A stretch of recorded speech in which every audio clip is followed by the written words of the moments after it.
नमस्ते दोस्तों, मैं हूं प्रदीप कुमार। आप देख रहे हैं डिजिटल मार्केट। वीडियो शुरू करने से पहले बता दूं कि ये वीडियो एक एजुकेशनल पर्पज के लिए है। अगर आप स्टॉक मार्केट में कोई भी फाइनेंशियल इन्वेस्टमेंट करते हो तो अपने फाइनेंशियल एडवाइजर से सलाह जरूर लें या फिर अपनी सोच समझ के साथ ही इन्वेस्टमेंट करें।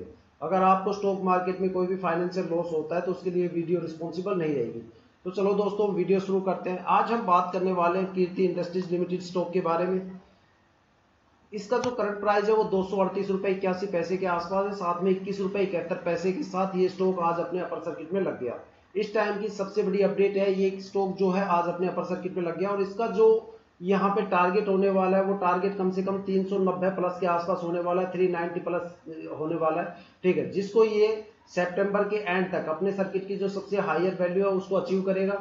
मतलब 390 के आसपास ये आपको स्टॉक देखने को मिलेगा सितंबर के एंड तक। इस स्टॉक पे लगातार हम पिछले 2 महीने से लगातार कवरेज देते आए हैं। लगातार हम अपने सभी इन्वेस्टर्स को बताते आए हैं, जितने भी विजिटर्स हैं जो यूट्यूब चैनल पे आते हैं उन सभी को कंटिन्यू बताते आ रहे हैं कि भाई अगर आपने इस स्टॉक के अंदर इन्वेस्टमेंट कर रखा है तो कम से कम 5 सितंबर से लेके 20 सितंबर के आसपास स्टॉक को होल्ड जरूर करके रखना, क्योंकि सितंबर मंथ में आपको स्टॉक में एक जबरदस्त पॉजिटिव मोमेंटम देखने को मिलेगा और हो सकता है कि स्टॉक अपर सर्किट में भी चला जाए। लेकिन और सबसे बड़ी बात यही हुआ कि जो स्टॉक है, स्टॉक में एक अच्छा खासा पॉजिटिव मोमेंटम आया था 12 सितंबर के आसपास और आज कंडीशन ये हो गई कि जो स्टॉक है वो बिल्कुल अपर सर्किट के अंदर लग गया।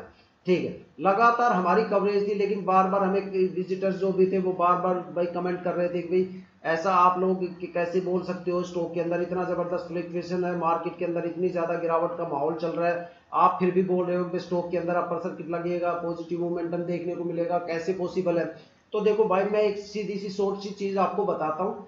यहाँ पे देखो, दो सबसे बड़े फैक्टर तो ऐसे हैं जो मार्केट को फ्लैक्चुएट कर रहे थे, उनके बाद में मैं उसके बारे में मैं बाद में डिस्कस करूंगा।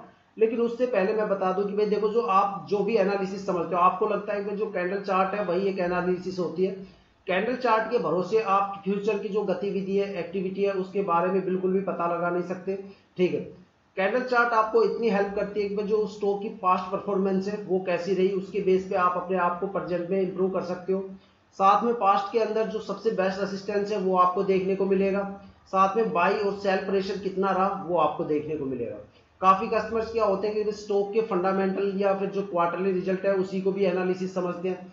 ज्यादातर बंदे ये सोचते हैं कि जो फंडामेंटल है और क्वार्टरली रिजल्ट है उसी के बेस पे स्टॉक चलता है। तो आप बिल्कुल गलत हो, क्योंकि फंडामेंटल और जो क्वार्टरली रिजल्ट होते हैं वो कंपनी को चलाते हैं, ना कि कंपनी के स्टॉक को चलाते हैं। वो कंपनी की ऑपरेशनल चीजों को चलाते हैं, साथ में जो सेल्स प्रोसेस है उसको चलाते हैं, लेकिन स्टॉक को नहीं चलाते। देखो, स्टॉक को चलाने के लिए जिस फ्यूल की जरूरत होती है, ठीक है, वो लिक्विडिटी होती है। जैसे कि मान लो भाई, गाड़ियों को चलाने के लिए पेट्रोल, डीजल और सीएनजी की जरूरत होती है, ऐसे ही स्टॉक को चलाने के लिए एक फ्यूल की जरूरत होती है जिसको लिक्विडिटी बोलते हैं। और मार्केट के अंदर लगातार 2-3 महीने से जो जबरदस्त यहाँ पे गिरावट का सिलसिला बना हुआ था, उसके पीछे का भी जो सबसे बड़ा रीजन है वो लिक्विडिटी है। ठीक है, देखो, लिक्विडिटी को अगर आसान भाषा में या सिंपल वर्ड में समझा जाए तो लिक्विडिटी का मतलब होता है वोलेटिलिटी। अगर आपको वोलेटिलिटी भी समझ में नहीं आता तो उसका मतलब होता है महंगाई दर। जो लीप ईयर है वो इंडियन स्टॉक मार्केट के लिए सबसे ज्यादा खास होता है, क्योंकि लीप ईयर के अंदर ही इंडियन स्टॉक मार्केट के अंदर महंगाई दर को कंट्रोल किया जाता है। जो स्टॉक लगातार 2-3 साल से अच्छे खासे रिटर्न देते आए हैं, अच्छी खासी परफॉर्मेंस के साथ आगे बढ़े हैं, वो लीप ईयर तक आते आते मार्केट के अंदर एक जबरदस्त लेवल की वोलेटिलिटी बना देते हैं या फिर लिक्विडिटी बना देते हैं या फिर महंगाई दर बना देते हैं। उस महंगाई दर को या लिक्विडिटी को लीप ईयर में ही इंडियन स्टॉक मार्केट में हैंडल किया जाता है।